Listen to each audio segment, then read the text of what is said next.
ایک صحابی تھے حضرت جناب سیدنا خفاف بن ایما غفاری رضی اللہ تعالیٰ. انہوں نے بڑا کردار ادا کیا تھا میدان احد میں، انہوں نے اور ان کے صاحبزادے نے. تو ان کی بیٹی ایک دن حضرت عمر کے پاس آئی. اب وہ بیٹی بیاہ کے جا چکی تھی، اس کی شادی ہو گئی تھی. حضرت خفاف بن ایما رضی اللہ تعالیٰ عنہ کی صاحبزادی اپنے سسرال چلی گئی تھی، وہاں اس کا خامد انتقال کر گیا. وہ خاتون واپس آ گئی، وہ حضرت عمر سے ملی، بیوہ عورت. اس بیوہ خاتون نے آ کے یہاں تو میرے بھائی وہ فوجی بیچارے جن کی بیویاں، جن کو ایک تقریب میں تو خوب ایوارڈ دینے کے لیے بلایا جاتا ہے.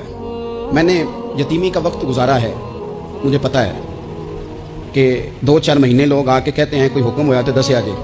پھر جب 1 سال گزر جاتا ہے تو پھر لوگ کہتے ہیں 4 پر آنے کام کیوں نہیں کر دے. تو ایسے تو نہیں نا کہ ابا ایسے ہی چلا گیا تھا، بڑا کچھ دے کے گیا ہے، ادھر ہے فلانی چیز. لوگوں کا نظریہ تھوڑے عرصے کے بعد اور ہو جاتا ہے.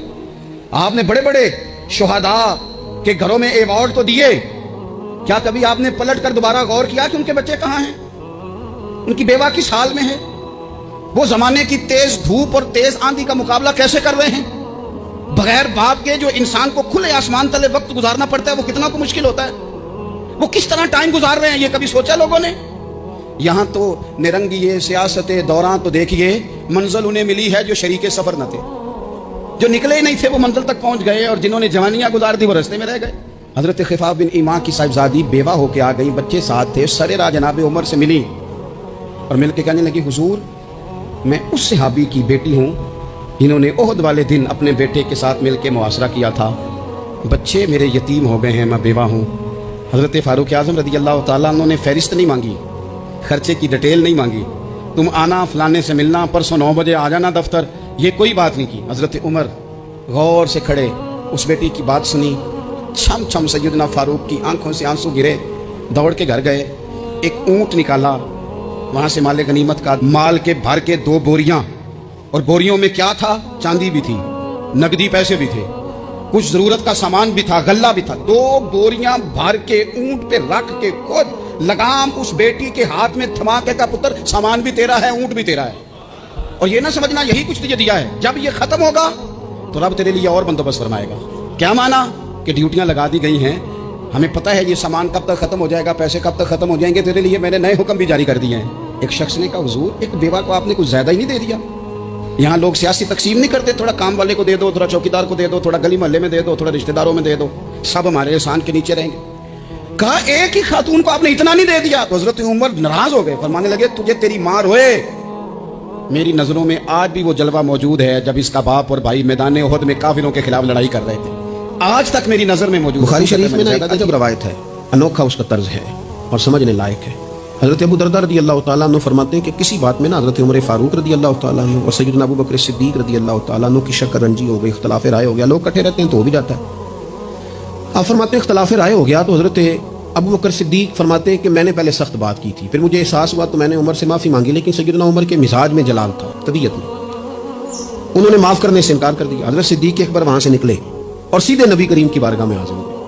تھوڑی دیر گزری تو حضرت عمر کہتے ہیں مجھے بھی احساس ہوا کہ ارے یار جب حضرت ابو بکر نے درگزر کا کہا تھا تو مجھے کر دینا چاہیے تھا، میں نے بات کو طول دیا. فرماتے ہیں میں ان کے گھر گیا تو پتہ چلا وہ تو حضور کی بارگاہ میں گئے ہوئے. فرماتے ہیں میں وہاں سے نکلا، نبی کریم کی بارگاہ میں حاصل ہوا. حضرت صدیق اکبر نے بات سنا دی تھی، یا رسول اللہ صلی اللہ علیہ وسلم مجھ سے ایک سخت بات ہو گئی. عمر ناراض ہو گئے، پھر میں نے معافی چاہی لیکن عمر نے معاف نہیں کیا.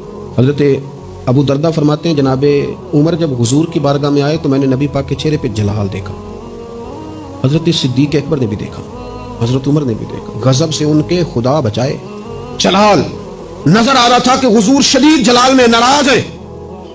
کہتے ہیں حضرت صدیق اکبر اٹھے، حضور کے قریب جا کے تو گھٹنوں پہ ہاتھ رکھ دیا، عرض کی یا رسول اللہ غلطی میری تھی، عمر سے میں نے معافی چاہی لیکن ان کی مرضی تھی، انہوں نے معاف نہیں کیا. حضور وہ میں بھول گیا تھا، میری غلطی تھی. تو نبی کریم نے کس طرح کلام فرمایا؟ فرمایا عمر تمہاری قوم نے نا مجھے جھٹلایا تھا، ابو بکر نے میری تصدیق کی تھی. فرمایا لوگ تلواریں لے کے مجھے شہید کرنے نکلے تھے، ابو بکر نے سینہ کھول کے میرا دفاع کیا. حضرت ابو بکر صدیق نے گھٹنے پکڑے، یا رسول اللہ وہ میری غلطی ہے، حضور مہربانی فرمائے، میں کون ہوں مال خرچ کر سکوں، میری کیا حیثیت ہے. یا رسول اللہ صلی اللہ علیہ وسلم نہیں وہ ایسی بات کوئی نہیں. تو محبوب فرمانے لگے کیا جملے ہیں، کیا درد ہے. حضور نے فرمایا عمر کیا تم میری وجہ سے ابو بکر کو چھوڑ نہیں سکتے تھے؟ مانا کیا ہے کہ اگر بات ہو بھی گئی تھی تو تم میرا جان کے، میرا محبوب جان کے، پیارا جان کے چھوڑ نہیں سکتے تھے.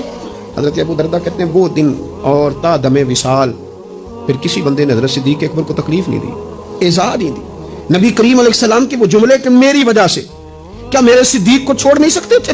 ابو فرمانے لگے تمہیں پتہ ہے جب کسی کے گھر میں بیٹی پیدا ہوتی ہے حضور کیا ہوتا ہے؟ فرمایا میرا مالک 2 فرشتے بھیجتا ہے، فرمایا وہ آ کے گھر والوں کو سلام کہتے ہیں، جنوں اور انسانوں کے علاوہ ساری دنیا ان کے سلام کو سنتی ہے۔ فرمایا پھر وہ فرشتے اپنے پروں سے اس بیٹی کو ڈھانپ لیتے ہیں اور پھر اس کے سر پر پھیرتے ہیں، اور فرمایا پھر وہ ان کے باپ کو کہتے ہیں ان کی صحیح طرح پرورش کرنا، پھر ان کے ذمہ داروں کو کہتے ہیں، ان کے خاندان کے بڑوں کو کہتے ہیں صحیح طرح پالنا۔